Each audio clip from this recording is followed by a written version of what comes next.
Извршителите, сите ние како граѓани кои што имаме мака, викаме, пцуеме по нив, не знам што е и што, но никој се нема запрашано кој ги креира извршителите.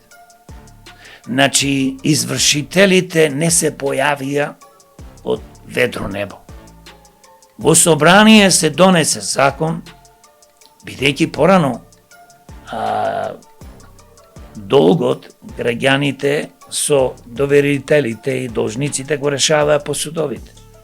И не беше како сега влезе извршител, земај ги на сиромашните граѓани, столиците, фрижидерите, по куќнината и глупости, земајте го стану на некој еден стан, некој ќе има цел живот работа, му го земат стану и така натаму.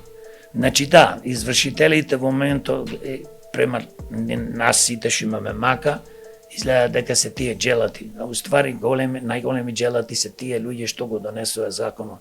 Тоа е во собрание. И владата што предложи да се донесе таков закон или го поддржа.